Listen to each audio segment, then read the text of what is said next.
आप देख रहे हैं न्यूज मार्ग, सच में है दम। नमस्कार, बहुत बहुत स्वागत है आप सभी का न्यूज मार्क में। मैं हूं आपके साथ पूनम तांगा। शुरुआत करते हैं यूपी की कुछ खास खबरों के साथ। बलिया के हल्दी थाना क्षेत्र में एक युवक की बदमाशों ने दिन दहाड़े गोली मारकर हत्या कर दी। दरअसल युवक अपनी पत्नी के साथ घाव का उपचार कराने गया था, जिसके बाद अस्पताल से लौटते वक्त बदमाशों ने युवक को गोली मारकर मौत के घाट उतार दिया। बता दें कि बलिया में लगातार हत्या की वारदातों से लोगों में हड़कंप मचा हुआ है। बलिया की कानून व्यवस्था पूरी तरह से धाराशायी हो गई है। तो वहीं मौके पर पहुंची पुलिस ने आगे की कार्रवाई शुरू कर दी है। ये पूरा मामला हल्दी थाना क्षेत्र के जवईदियार गांव का है। मुजफ्फरनगर में क्रांति सेना के कार्यकर्ताओं ने अध्यक्ष लोकेश सैनी के नेतृत्व में प्रदर्शन किया। दरअसल शिवसेना नेता संजय राउत का प्रकाश चौक पर उग्र प्रदर्शन करते हुए जूते चप्पलों से पीटकर पुतला दहन किया गया। इस अवसर पर क्रांति सेना नेता शरद कपूर ने कहा, जो शिवसेना बाला साहब ठाकरे के समय में कट्टर हिंदूवादी पार्टी हुआ करती थी और बहन बेटियों के सम्मान की लड़ाई लड़ा करती थी, आज उसी शिवसेना का नेता संजय राउत कंगना रनावत को महाराष्ट्र में न घुसने की खुलेआम धमकी दे रहा है। क्रांति सेना ने आज विरोध स्वरूप संजय राउत का पुतला दहन कर शिवसेना को चेतावनी दी है कि अब उनकी गुंडागर्दी बर्दाश्त नहीं की जाएगी। क्रांति सेना नेताओं ने शिवसेना सांसद संजय रावत का पुतला दहन किया है, क्योंकि उन्होंने एक तो महिला का अपमान किया है। कहीं ना कहीं उन्होंने जो कंगना रावत को महाराष्ट्र में घुसने पर धमकी दी है कि उसे महाराष्ट्र में नहीं घुसने दिया जाएगा, जबकि कंगना रावत ने जो पहले फिल्म इंडस्ट्री में फैली गंदगी और इस्लामिक कट्टरपंथियों के विरुद्ध जो अपनी आवाज़ उठाई है, उसको कहीं ना कहीं शिवसेना नेता उसे दबाने का कार्य कर रहे हैं। शिवसेना नेता सत्ता की हनक में अपना मार्ग भूल चुके हैं, जबकि शिवसेना ने हमेशा बहन बेटियों के सम्मान की लड़ाई लड़ी है, मगर अब वो गद्दी और सत्ता के लालच में आकर ये सब भूल चुकी हैं। तो मैं सभी कट्टरवादी हिंदू नेताओं से और कट्टरवादी शिव सैनिकों से आह्वान करूँगा कि वे ऐसी शिवसेना का साथ छोड़े, क्योंकि शिवसेना पहले माननीय बाला साहब ठाकरे यानी एक शेर चलाया करता था, अब कहीं ना कहीं दो बिल्लियाँ उस शिवसेना को चला रही हैं। तो मैं सभी शिव सैनिकों से भी आह्वान करूँगा वो शिवसेना छोड़कर क्रांति सेना में शामिल हो।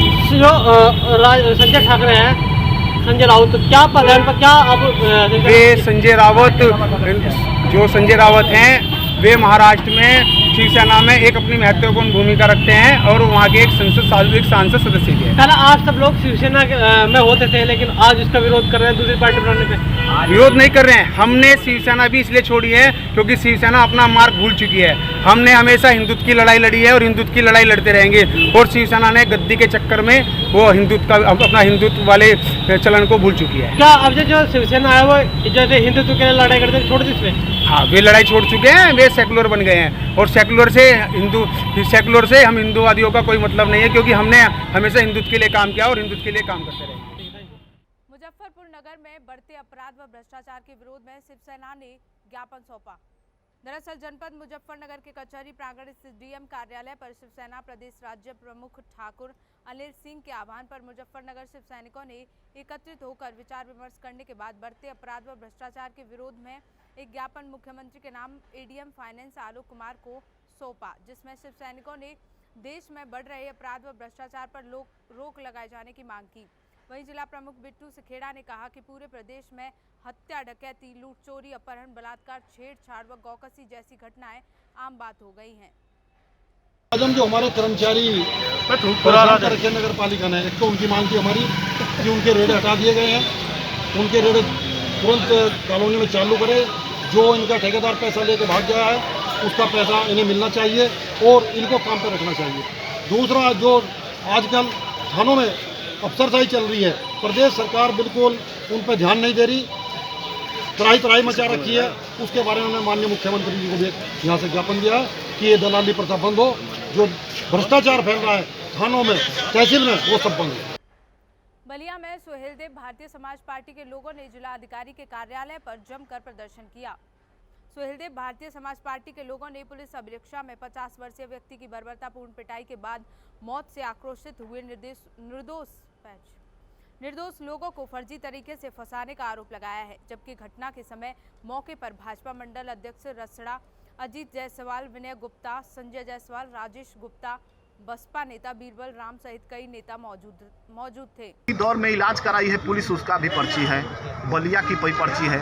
दोबारा जब डीआईजी साहब का बयान आया है कि ये फर्जी धरना प्रदर्शन लोग किए हैं, फर्जी लेप लगा के, रात को पुलिस, बलिया की पुलिस गई है और उन लोगों का पैर हाथ जोड़ के कही है कि चलो तुम्हारा इलाज हम कराएंगे, और ला के बलिया में अंगूठा, बलपूर्वक अंगूठा लगाया गया है। खुद बयान दे रहा है पीड़ित, क्लिप है मेरे पास, उसकी माँ बहन जो साथ में आई थी वो बयान दे रही है कि बलपूर्वक उसके दोनों अंगूठों को पकड़ के और ऐसे लगाया गया। हमने पूछा क्या लिखा था, तो भैया पढ़ल लिखल हम ना बता सके। बागपत जनपद के चांदी नगर थाना क्षेत्र में एक वृद्ध की नुकीले हथियार से हत्या कर दी, जिसके बाद इलाके में सनसनी फैल गई। पुलिस ने शव को कब्जे में लेकर जांच शुरू कर दी है।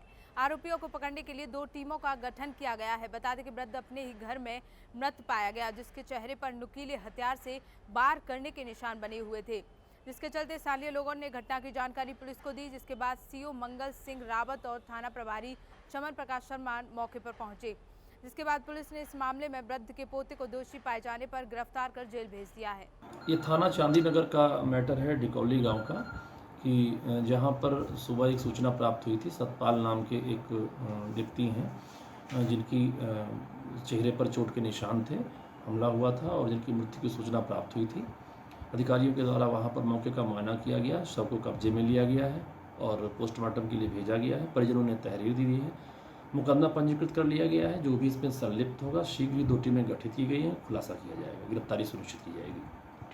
बागपत के खेखड़ा थाना पुलिस को एक बड़ी सफलता हाथ लगी है, जहां पुलिस ने एक ग्रामीण के साथ लूट की वारदात को अंजाम दे रहे 3 बदमाशों को गिरफ्तार किया है, जबकि उनका एक साथी मौके से फरार हो गया। फिलहाल पुलिस ने तीनों बदमाशों को गिरफ्तार कर जेल भेज दिया है और पुलिस फरार बदमाश की तलाश में जुटी हुई है।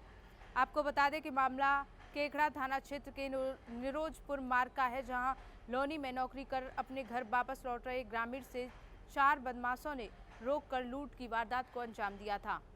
यूपी में अपराध लगातार बढ़ते ही जा रहे हैं, जिसके चलते मेरठ में 24 घंटे के अंदर दूसरी हत्या का मामला सामने आया है।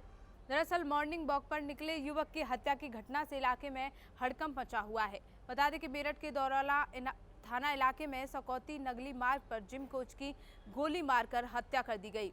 जानकारी के अनुसार बाइक सवार 2 बदमाशों ने सकौती नगली मार्ग पर जिम कोच की मॉर्निंग वॉक के दौरान गोलियों से भूनकर हत्या कर दी।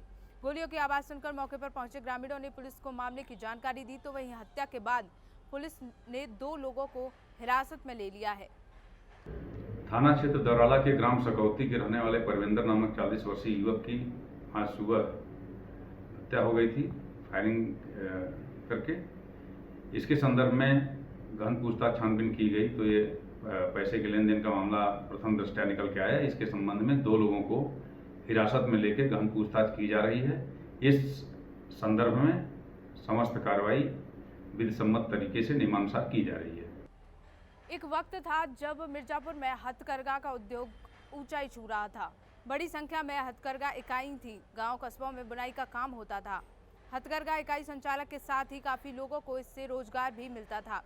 कच्चे माल की उपलब्धता में कमी, संसाधनों का अभाव और तैयार माल की बाजार में मांग कम होने से इनके दामों में महंगाई बढ़ने के बाद भी गिरावट आने से लोग इस व्यवसाय से किनारा कर रहे हैं। मांग कम होने से ये कारोबार दम तोड़ता नजर आ रहा है। हथकरघा उद्योग की कुछ ही इकाई जिले में बची हैं, वो भी बंद होने के कगार पर हैं। बाजार में कभी हैंडलूम कारीगरों की मांग के चलते लोगों को घर बैठे ही काम मिल जाता था। काम है, मजदूरी नहीं पोसा रहा है कारीगरों को, और माल नहीं बिका रहा है, और उसका धागा नहीं मिल रहा है, और सब कारीगर परेशान है, गृहस्था भी परेशान है। कितनी कमाई हो जाती है? और कमाई 100 को ले लें लोग, 100 का कॉलेज जैसा मतलब मेहनत करी हैं, रियाज के ऊपर 100 के ऊपर नहीं। इसमें परिवार चल जा रहा है? नहीं, परिवार है, मजबूरी है। कौन सी मशीन पर आप लोग काम कर रहे हैं? हैंडलूम पर लोग ये काम कर रहे हैं। नहीं, पुरानी मशीन कर रहे हैं या नए पे? नहीं, पुरानी मशीन है। तो कोई नया मिला आपको? नया नहीं मिला। सरकार हथकरघा का पूरे मिर्ज़ापुर में अभी कम से कम 1400 बुनकर हमारे हो गई। क्या स्थिति है उनकी?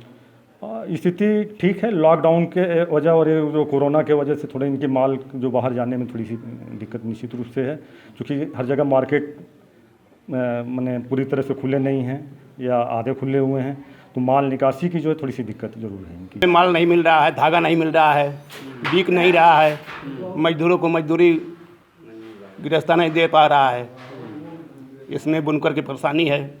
कौन सी मशीन पे काम कर रहे हैं आप लोग? हैंडलूम, पुरानी मशीन पे ही काम? पुरानी मशीन। सरकार की तरफ से कुछ सुविधा नहीं, बुनकरों को कुछ लिए? कुछ नहीं। 40 बरस से काम कर रहे हैं, कुछ सुविधा नहीं दिया बुनकरों को। फिलहाल इस बुलेटिन में बस इतना ही। देश और दुनिया की तमाम बड़ी खबरों के लिए जुड़े रहिए न्यूज़ मार्क के साथ। नमस्कार।